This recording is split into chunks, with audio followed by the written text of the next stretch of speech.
Hello, ladies and gents. Welcome to CG Reaction. This is Iran's silo hatches every 8 minutes. A B-2 was counting. This was now Sky Strike.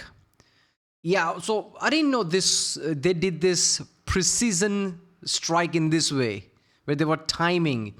This is basically plot of like Top Gun. Oh, there is specific time where you have to drop the bomb. This is what that is. So America literally bombed with B-2 Spirit, bombed silos at a specific time when it opened. Perfect timed it. Now you need to imagine the logistics of that. A B-2 bomber flies, it has to refuel and has to do all that in perfect time so it doesn't miss the time window. This is going to be awesome. Let's watch one. At 3:25 local time, two B-2A Spirit stealth bombers, call signs Petro 41 and Petro 42, crossed into Iranian airspace at altitude. Their objective was the destruction of ballistic missile silo complexes buried under 80 meters of solid rock in the Alborz mountain range. The engineering logic behind those silos was sound. Iranian engineers had constructed vertical launch magazines capable of firing solid-fuel ballistic missiles directly through camouflaged mountain hatches without ever bringing the weapons to the surface. The geology itself was the... They have solid fuel? Wouldn't that give them the capability of making an ICBM? I didn't know that. ...protection. 80 meters of granite above a sealed launch complex is not a barrier that can be defeated with a standard munition. It requires a weapon specifically designed to survive the impact with solid rock, continue traveling downward through it, and detonate at a calculated depth.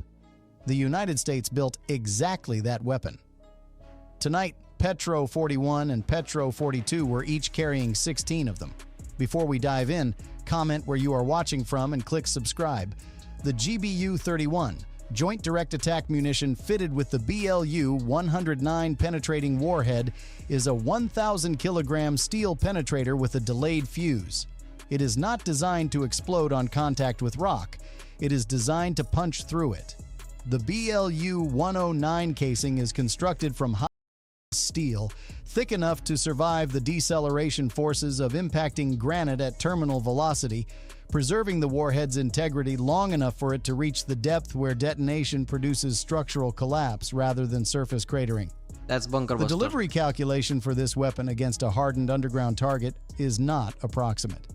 A half-second error in release timing translates to a missed distance that leaves the silo functional. The B-2's navigation and weapons delivery computer was processing wind shear across multiple altitude bands, barometric pressure gradients, and air density continuously, building the release solution that would put each bomb through the correct inlet or ventilation aperture with the precision the target required. 45 kilometers from Petro 41's flight path, two Su-35S Flanker E air superiority fighters climbed out of an Iranian air base in Afterburner. The Su-35S is Tehran's most capable air superiority platform, powered by AL-41F-1S engines and equipped with the Irbis-E passive electronically scanned radar with a detection range exceeding 400 kilometers against large targets. The Iranian pilots did not activate their radar systems. They activated their OLS-35 electro-optical and infrared search and track pods instead. The OLS-35 is a passive sensor. At least they used their brain. If they did start their radar, Growler would have picked it up. And that's it. Obviously, B-2 bombers usually are accompanied by F-22s and F-35s. At least F-35s. So something would have taken this plane out like that. So at least they used their brain. It emits nothing. It cannot be detected by radar warning receivers. It searches for the visual contrast of an airframe silhouette against sky background and the thermal signature of turbofan exhaust gases at operating temperature. At altitude in a cold atmosphere, 4 turbofan engines produce a heat differential that a sensitive infrared detector can acquire at significant range regardless of how much radar-absorbent coating covers the airframe above them. The B-2's stealth architecture addresses radar cross-section. It does not eliminate infrared signature. The Iranian pilots What were... are you talking about? It literally addresses it. The exhaust is made in a way that it dissipate heats, right? So you need to be really close in order to detect that heat. Otherwise, the heat would blend into the background. So you can't detect it from really far away. Northrop literally made that tag for B-2. They're doing the similar thing with F-47 and B-21. Hunting with the one sensor the B-2's design could not fully defeat. The range on the tactical display decreased, 35 kilometers, 28, 20. The lead Su-35 established optical lock and aligned its R-74 infrared-guided missile against the bomber's right engine exhaust. At that range, the shot geometry was viable. I don't know about that, man. 96 kilometers out, the B-2's F-15E Strike Eagle escort responded. Two aircraft activated their APG-82 active electronically scanned array radars simultaneously, flooding the electromagnetic spectrum with active emissions. The Iranian pilot's L-150 Pastel radar warning receivers registered the lock immediately. The Su-35 leader broke hard left, reversed, and dove toward the mountain range below. His wingman followed. This was not flight, it was tactics.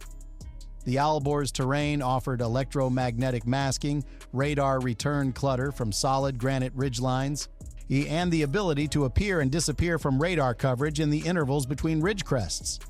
The fighters descended into the valleys and began working the terrain. 11 minutes remained to Petro 41's first release point. An F-15E crew acquired an infrared flash as the lead Su-35 lit its afterburner climbing out of a valley 24 kilometers away, attempting a new approach vector on the bomber. The pilot fired an AIM-12ODAM-RAAM, a beyond visual range active radar homing missile accelerating to Mach 3 with its own seeker head active from the moment of separation. The Su-35 pilot detected the launch warning, executed an 8G brake, and dove back into the mountain clutter. The AMRAAM's seeker lost discrimination against the electromagnetic return of the ridgeline below the maneuvering fighter. The missile did not guide to impact. The Iranian pilot had used terrain he had trained in for years to deny the intercept geometry. This created the operational problem that defined the next 11 minutes. Every time a Su-35 climbed over a ridge to attempt an approach on the bomber, the F-15E had a window of approximately 3 seconds before the fighter disappeared behind solid rock again. 3 seconds is insufficient time for a missile to cover engagement distance before the target re-enters masking terrain. The fighters were trading position with the escorts in a cycle where... Does it work like that? I mean, it's a genuine question. I hear about this all the time. Fighters hiding behind mountains. Is it that level of accurate though? Like you can just pop out and go back in and it'll be really hard to detect you, because I don't know, man. Right? Like you need to like fly really low and like in a jet plane like that. Can you really fly really low in like mountainous area even if you know the area? I don't know. Neither side could achieve a definitive engagement, while Petro 41 continued toward its release point regardless of the outcome. 90 seconds before release, the F-15E escort lost track of the lead Su-35 in the canyon system below. The bomber's autopilot did not adjust. The aircraft had to maintain straight and level flight for the weapons delivery computer to execute an accurate solution.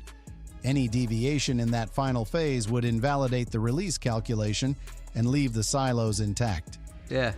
At the release point, the bomb bay doors of Petro 41 opened. The B-2's radar cross-section, maintained at approximately that of a large bird through the geometry of its flying wing design and the composition of its surface materials, increased by a factor of approximately 100 at the moment the doors parted. For the duration of that opening, the aircraft was radar visible to any sensor oriented in its direction. This was the window the Su-35 leader had been waiting for. He had been holding below the ridgeline, conserving energy, watching for the electromagnetic signature change that would announce the bomb bay opening. When the B-2's radar return bloomed on his passive sensors, he climbed vertically at maximum afterburner, cleared the ridgeline at 15 kilometers from the bomber, and fired an R-74M infrared-guided missile. The launch warning triggered in the cockpit of Petro 41. Doctrine and instinct aligned on a single response: brake and dispense countermeasures. The commander could not comply. The bomb bay doors were open. 16 1,000... Again, I don't know, man. I don't see a missile targeting B-2, even if the plane knows where B-2 is. Because people need to understand how targeting works. It's not just about like not seeing a jet or a bomber on a radar. No, it's about, can a missile target it? It can't target based on radar, right? So infrared is the only thing that's left. And infrared is not that hard to beat. Like flares and chaffs, it's very easy to overwhelm, right? And not to mention, you need to be an exact angle. Like exhaust have to be towards you and very close by, because the way B-2 is made, heat disperses away. So even with the heat from the distance, a missile cannot target it. So I don't know about that, man. Like I've never heard of any time where somebody successfully locked onto B-2 and the missile had to be taken down. Kilogram munitions were on their fall trajectories. A hard bank at 900 kilometers per hour with the bay open would cause the bombs to impact the bay walls. The aircraft would not survive that structural event. The commander held straight and level flight and watched the missile's closure rate on his display while the final bombs cleared the aircraft. The doors closed. He broke hard left and dispensed thermal flares in continuous bursts. The F-15E escort crossed the airspace at Mach 1.5, activating its electronic jamming systems at maximum output. The R-74M Seeker saturated against the combined thermal and electronic noise environment and detonated 500 meters from the bomber's wing. Below, the 16G Bu-31s adjusted their fin configurations 10 times per second during terminal guidance, steering toward the ventilation inlets and access apertures of the silo complex. The BLU-109 warheads passed through the surface rock and detonated inside the launch chambers at their programmed depths. The internal blast waves had no path of least resistance except the tunnel network. The steel launch doors that had been designed to open toward the sky collapsed downward into the shafts. The mountain sealed itself. 960 kilometers to the south, Petro 42 was 8 minutes from its release point over Isfahan when the tactical display issued a new threat designation. An Iranian Bavar 373 surface-to-air missile battery in the mountains of Isfahan had activated its fire control radar and established a track on the bomber. The Bavar 373 is Iran's domestically produced long-range air defense system, broadly comparable to the Russian S-300, with the Sayyad 4B missile providing an engagement capability against high-altitude targets. The battery commander fired without hesitation. The Sayyad 4B left its launch tube and began its climb toward the B-2's altitude.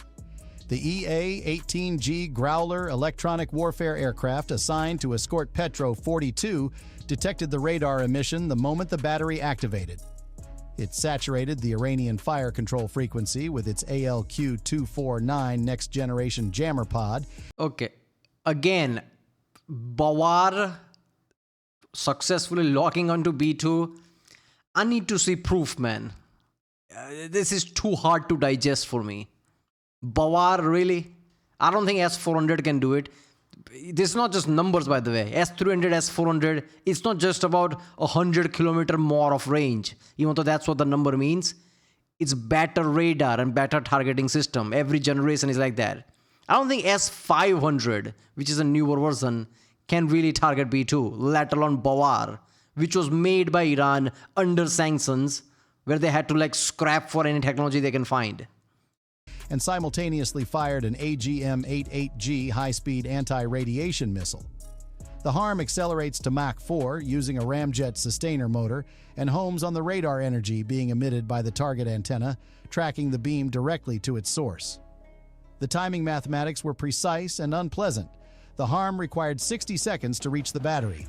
The Sayyad 4B required 58 seconds to reach the B-2's altitude. For the Iranian battery commander, this created a terminal decision. Maintaining radar emissions allowed the HARM a continuous homing signal and guaranteed the battery's destruction. Shutting down the radar denied the Sayyad 4B its terminal guidance uplink and rendered the missile blind in its final phase. He could save his missile or save his radar. He could not save both. The Growler's jamming degraded the Sayyad 4B's guidance solution progressively through the engagement. The missile began losing trajectory correction authority as the electronic noise overwhelmed its data link. Those lost fractions of a second in correction cycles altered its intercept geometry. The harm arrived first. The Bavar 373 radar antenna ceased to exist. Above the battery's position, the Sayyad 4B lost its terminal guidance uplink 3 kilometers from Petro 42's position. Whoever came up with the idea of Growler was a genius. Let's create an EA version, basically solely made electronic attack version of the plane, whose job is just that, like best of the best tech when it comes to like electronic warfare. Let's make that. Growler was one of the best decisions USA made because it's so overpowered against something like this. Its safety systems activated and the missile detonated prematurely. The bomber flew through clear air. 5 minutes remained to the Isfahan release point when the Link 16 network pushed a new coordination requirement onto the commander of Petro 42. 2 Israeli F-35I aircraft operating at low altitude in the target sector were prosecuting mobile missile launcher vehicles below. Mission Control directed a 3-kilometer offset to Petro 42's planned release point to eliminate the risk of ordnance falling on coalition aircraft. In civil aviation, a 3-kilometer course deviation is a minor adjustment. In a stealth strategic bomber approaching a hardened target with a weapons delivery solution already built for a specific release point, it means manually reprogramming the GPS coordinates of 16 1,000-kilogram precision munitions while the aircraft covers 15 kilometers of sky every 60 seconds. What? The commander worked through the reprogramming while his pulse was running at 100. You kidding me? So the guy was reprogramming all these coordinates while the plane was flying, and he has to do this, literally have to do math and make sure that he doesn't make any error. This is why US military requires certain IQ level. If you're not above them, they are not gonna like recruit you because of things like this. 140 beats per minute following a surface-to-air missile engagement. He had practiced this procedure in simulation at Whiteman Air Force Base hundreds of times. The simulation had not included the physiological state he was currently managing. 3 minutes remained when he confirmed the final ballistic trajectory in the system. Below, an Israeli GBU-39 small-diameter bomb eliminated an Iranian fuel transport vehicle. The secondary detonation of the vehicle's ballistic missile propellant load produced a thermal flash that saturated Petro 42's infrared sensors. Look at how flat it is. Every time you see B-2, it's like a flat disc coming towards you. For 2 seconds. The commander continued the approach. At 0344, the bomb bay doors opened over Isfahan. 8 GBU-31s fell toward the eastern and western access complexes of the Isfahan silo facility. The titanium fin assemblies of each munition made continuous course corrections through the descent. The BLU-109 warheads entered the granite through the access passages and detonated at depth. The mountain collapsed inward, entombing the facility under thousands of tons of rock and reinforced concrete. This is Star Wars. Oh, Luke Skywalker, you have to go all the way to the Death Star and shoot inside a vent just to blow it up. America's like, yeah, we don't need to do any of that. We'll just throw a missile from the sky. It will find its own way. That's the technology we have. Petro 42. If America was there instead of Luke Skywalker, they wouldn't have to do all the dogfighting. Just launch a missile and walk away. Death Star would have blown up. Closed its bay doors and turned southeast. 35 minutes and nearly 500 kilometers later, Petro 42 reached its final target designation. The Corgu Ballistic Launch Complex was unlike the previous facilities. It was operationally active at the moment of the bomber's arrival. Armored hatches at the mountain summit were cycling open every 8 minutes. Look at this. This is insane. Look at arrival. that. The whole thing turns dark because how big the plane is going over your head. Look at that. Armored hatches at the mountain summit were cycling open every there you go. Everything turns dark. Look at that. minutes, launching solid fuel ballistic missiles at coalition installations across the Persian Gulf region. The target geometry required a different solution. Bombing the access tunnels would seal the facility but leave functional launch tubes intact inside. The commander needed to put ordnance directly into the open launch hatches during the reload window, when the tubes were empty and the hatches were open, before the next missiles rose on their hydraulic elevators. The weapons delivery computer calculated the freefall time for the remaining 8 GBU-31s from the planned release altitude, 90 seconds. The commander positioned the aircraft over the summit of the active complex and opened the bay doors at the moment the Iranian reload cycle reached its 5th minute. 8 bombs entered the open shaft apertures in sequence. The first BLU-109 warhead passed through the launch chamber and detonated against the hydraulic elevator mechanism at the base of the primary silo. The explosion destroyed the automated reloading machinery and collapsed the titanium launch rail alignment. The second bomb entered the adjacent shaft 7 seconds later and repeated the mechanical destruction. The remaining munitions walked across the secondary ventilation shafts and logistical access points at the mountain's base. Corgu's launch capability ceased at the moment the elevator mechanism was destroyed. The facility that had been firing ballistic missiles at coalition targets 10 minutes earlier could no longer cycle its weapons to the surface. The hatches that had been opening on an 8-minute schedule closed and did not reopen. The Link 16 network registered the target as neutralized. Petro 42 turned to its egress heading. The 2 bombers had entered Iranian airspace carrying 32 tons of precision penetrating munitions and a combined acquisition cost approaching $4 billion. They departed having destroyed 3 separate hardened ballistic missile complexes that Iranian engineers had spent years building into the geology of their country on the premise that sufficient rock overhead was sufficient protection. The BLU-109 warhead does not negotiate with granite. It passes through it. The depth of the complex determines the fuse delay. The mountain provides the containment that amplifies the internal blast. The engineering that was meant to make the silos invulnerable was precisely what made their destruction so complete. The aircraft that the Iranian pilots had hunted through mountain valleys and the battery commanders had fired their best missiles at were already over the Arabian Sea, descending toward their recovery altitude before the dust inside the collapsed chambers had settled against the sealed tunnel floors. I never thought of that, but yeah, the silos. What about the silos? Because it's not just going to be like mobile launchers. Of course, they're going to have big silos inside the mountains where they can launch ballistic missile from, right? And obviously, USA targeted that very early. I'm surprised nobody was talking about this. Every time somebody says like launchers, everybody just thinks about the mobile launchers, the truck and the launchers and like with the wheels. But what about the big silos with big missiles? They've obviously had that in mountain. If they're going to create insane amount of tunnels, caves, even at the shore where the Strait of Hormuz is, and build massive structure below it, do you really think they're not going to have silos inside the mountains where it's very hard to detect? Obviously, USA can't detect it, and B-2 took care of all that. This is one of those thousands of targets. This is insane, man. The level of precision America has, right, to not mess up. B-2 basically carpet bombing, but it's not carpet bombing because every bomb can target its own thing.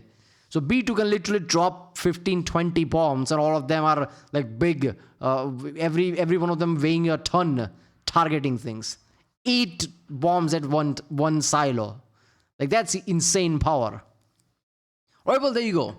If you like my reaction, don't forget to like and subscribe, and I'll see you next time.